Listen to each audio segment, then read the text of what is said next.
Hello and hi, my name is Affan Affendy. My number metric is AP210402. So here we go. The 3D printing is also known as additive manufacturing. It's the process of creating a three-dimensional object from a CAD model or a digital 3D model. It can be accomplished using a number of processes in which material is deposited, connected or solidified under computer control, with material being placed together, usually layer by layer, such as polymer, liquids or powder grains being fused.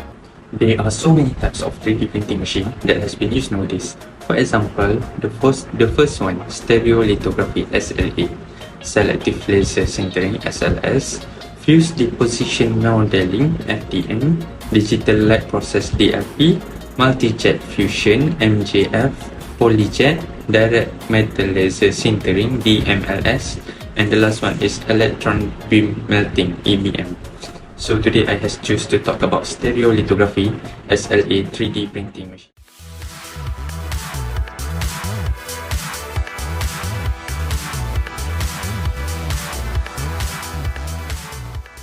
So Stereolithography SLA 3D printing is the most widely used resin 3D printing technology, and it has grown in popularity due to its ability to manufacture high accuracy, isotropic and waterproof prototypes, and end-use component in a variety of sophisticated material with fine detail and smooth surface finish. Stereolithography or SLA is a type of additive manufacturing technology known as wet photopolymerization, sometimes known as resin 3D printing.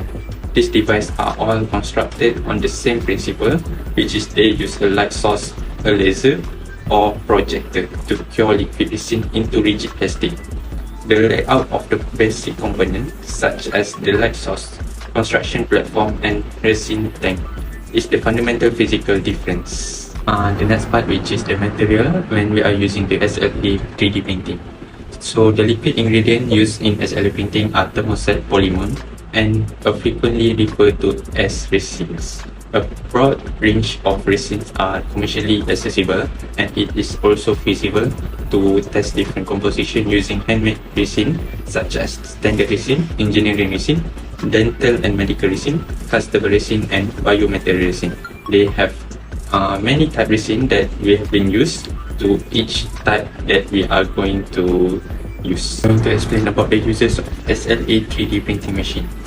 For the first one is for medical users. So SLA 3D printing since the 1990s, stereolithographic models have been utilized in medicine to create realistic 3D representation of various anatomical sections of a patient based on data from computer scans. Obtaining a CT scan, MRI, or other scan is the initial step in medical modeling. This information is made up of a series of cross-sectional photographs of human anatomy. And other than that, SLA 3D printing has been used for prototyping uses. Stereolithography is frequently used for component prototyping.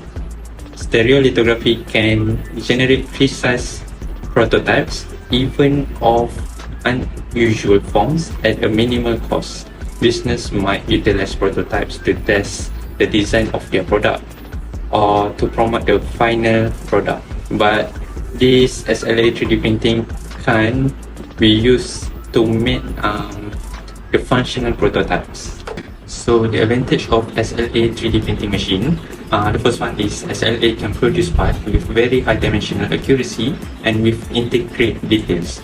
The second one is SLA 3D printing machine parts have a very smooth surface finish, making them ideal for visual prototypes. And the last one is specialty. SLA 3D printing machine materials are available such as clear, flexible, and castable resins. The disadvantage of SLA 3D printing machine, the first one is SLA parts are generally brittle and not suitable for functional prototypes. The second one is the mechanical properties and visual appearance of SLA 3D printing machine parts will degrade over time when the parts are exposed to sunlight. And the last one is disadvantage of SLA 3D printing machine is support structure are always required, and post-processing is necessary to remove the visual marks left on the SLA part. So that's all from me. Thank you.